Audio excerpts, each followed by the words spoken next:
Mic Check Podcast. This is T-Word, the People's Champ. We are now entering the booth. Today we're going to talk about the weekend recap of the Artur Beterbiev and Anthony Yarde fight, as well as the DAZN card that happened on Saturday, January 28th. But before we get into the video, don't forget to like, comment, and subscribe. We do appreciate your feedback. Thank you for helping our channel grow. We graciously appreciate it. Now, let's go ahead and get right into it. Even though I did mention Beterbiev versus Yarde first, I'm going to save it for last because I feel like it was the most entertaining thing over the weekend. Let's go ahead and start with the DAZN card. It came on late on Saturday, and there's a couple of fights of note on the card. There were 4 fights that were televised. The first 2 of the night were basically prospect level fighters. And they both ended in knockouts. So they set the table for what we thought was going to be a really short night and some exciting boxing. However, that did not happen. And the one notable fight, third on the card, it was Floyd Schofield against what looked to be a late replacement. And I believe the fighter that he was in there with was a veteran by the name of Mercado. This is a 31-year-old boxer. Schofield's, I believe, 21 or 24. It's escaping me at the moment. But that's irrelevant to the point. He was in there with somebody who was very experienced in Mercado, who understood how to survive and how to stay active during the fight. That being said, some of the things that have been talked about with Kid Austin actually showed up in this fight. And he had been getting put in the ring with guys who were either blown up from 130 or 126 to 135 or so far past it. You know, I don't like to use the term tomato cans, but these weren't the best competition. So he was getting in there beating up dudes who he should have overwhelmed, and anybody that would stand there and take his punches eventually would go down. And up to this point, that's pretty much what had happened. On this night, Mercado was definitely game, though he didn't really give a lot of offense. He showed some toughness. And in the moments where he was hurt, he showed the ability to escape. And it made you wonder why Schofield couldn't close the fight out. When he had the gentleman hurt, it seemed like he would come off the gas a little bit. He just wasn't doing everything necessary to show that he belongs in a conversation with the Devin Haney's, Gervonta Davis, Keyshawn Davis, Frank Martin, Shakur Stevenson, and Ryan Garcia. Even though he's been on record mentioning these guys' name, he didn't show anything that made me feel like he belongs in that conversation just yet. And he's got footwork issues. He's got a leaping jab that's inaccurate and ineffective. He didn't set up his shots. And this gentleman, for a lot of the fight, he seemed like he was ready to go. All you needed was some setup from Schofield, just a couple setups, lead him in, a couple jabs, followed by a hook, change the speed on the combinations, things like that. And he could have walked Mercado into something sweet that would have put the lights out. But unfortunately, that didn't happen, and Schofield allowed him to hang around too long. Now, obviously, it's a unanimous decision in the end, but in my opinion, this could have been a much shorter night. And like they say in the boots in this camp, they don't get paid for overtime, in and out like a robbery. This should have been a quick smash and grab for Kid Austin, and it just wasn't. So he's probably going to need to get back to the drawing board, because if he gets in there with guys like Keyshawn Davis and Frank Martin, that young man's going to get a rude awakening at 135. Because he is a big 135, I don't see him going down to 130, where maybe he's going to face a little bit different level of competition, because that division just isn't as deep right now. But at the end of the day, he's got some things to work on. Moving on to the next fight on that card, we saw Alexis Rocha. He's highly ranked in the WBO at welterweight, and he's got a good opportunity to be next on deck for Teeence Crawford as his mandatory later this year. Now, this fight ended up being finished like it should have. However, I thought it lasted a little longer than it needed to. Ended in 7 by knockout, and it was a deadly knockout. But the gentleman they put in the ring with him, Rocha Ashie, he came to fight. He was a game opponent. He gave as much as he got. Unfortunately, what he had to give was just less than Rocha, and Rocha was able to close the show after putting him down twice. The first knockdown was it was ugly, and I thought Rocha could have finished Ashie sooner, but it's the similar things to Schofield. He just couldn't put all the pieces together to close him out. Eventually, Ashie just had to be game enough to keep fighting and staying in harm's way, and Rocha, he put a feint out there. Ashie responded, dropped his guard, and as he stepped back with his hands down, he caught a vicious right hook to the chin, and it was all she wrote. The ref called the fight.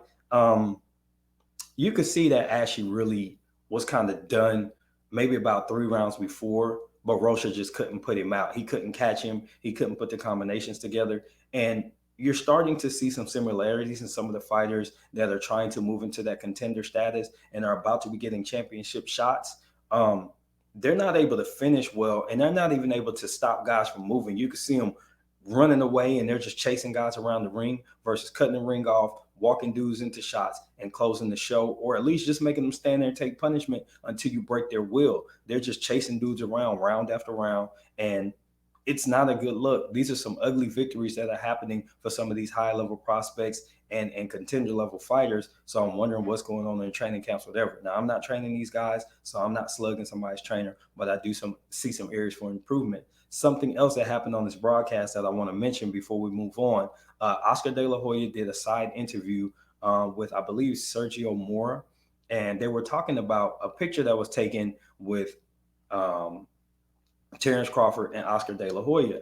Oscar then went on, this is right before the Rocha fight, which I thought was a little ill timed, but he was talking about, he had some conversations with Bud saying that he could probably get him the fight that he's seeking with Errol Spence, but he also has some other fights lined up, including potentially Virgil Ortiz, definitely Alexis Rocha because he's ranked so high. In fact, Golden Boy has two guys ranked really high in the WBO, though one will likely fall out when Virgil Ortiz fights Imantas Stanionis for the WBA regular strap. Then that's going to elevate everybody else in WBO, which puts Rocha in line to see Crawford. So these things were explained, and then he said he could use these things as a springboard to get him the Errol Spence fight if he was to sign with him. And Bud's probably game. He saw where he had a little bit of trouble getting a Spence fight on his own. He might feel more comfortable coming in with somebody that could put money behind him, as well as the savvy of negotiating the contracts to make sure he doesn't get a raw deal. And then De La Hoya even referenced that because he's able to get that deal right with Ryan Garcia and Gervonta Davis, he's going to use that newly found relationship with PBC to potentially get Crawford and Spence in the ring. So it's logical and it makes sense. And I think that the party who probably didn't want to do business the most in that situation was Oscar De La Hoya. So if he's willing to work with PBC on multiple fights and cross the street, he could pretty much get anybody signed. If they sign with him, then he knows that he could tell those guys, hey, you see I have a relationship with PBC, come on over here with me if you don't want to sign with them, and let's get this work. And I could probably get you a bigger piece of the pie as a opposition versus you being over there in-house and they just say you get what you get. So it's some good strategy on his part. I think he's trying to position his fighters to either be in championship fights or at least be in a position to make a lot of money fighting the best competition on the other side. So interesting. Last thing we're going to get into is Beterbiev versus Yarde. I thought this was a really good fight. I think, well, it was an 8-round KO in favor of AB. I thought Yarde came with a good game plan. He showed some things that maybe you didn't see on tape. He showed a little bit of patience. I didn't like that he had a little jittery step going because his gas tank has always been in question, and it definitely caught up with him in this fight. He got his second wind a little too early, and AB was able to take advantage. But Yarde gave as much as he got, and something I thought was really important, he showed something that I think Dimitri Bivol might use in the future against Beterbiev if they ever get in the ring for undisputed. I hadn't seen AB get backed up much, even against a big puncher like Joe Smith Jr. AB didn't back up. He stood his ground. He came forward. Yarde actually got him moving, resetting. He never grabbed. He never held. He never ran. It's just he would back out, reset his steps. Some people tend to think that was AB applying strategy. I think he was just getting touched and he didn't like how it felt. And he saw a guy that wasn't going down easy. So it made him rethink his strategy a little bit and just kind of step out, take a deep breath, and then go back in and do something else. That was really effective for Yarde until he was unable to keep the pace up. And eventually in the 7th round, you saw that he was starting to fade significantly. And then in the 8th round, it was just a matter of time. AB was landing clean shots. And something that really hurt Yarde all day, he couldn't stop a jab. He had no jab defense. I mean, he wouldn't get his head off the line. He would get his head off the line at first, but then eventually you saw he was just walking in and eating jabs, which eventually turned into a hook. And it's like, well, what are you doing? You know, this punch keeps coming.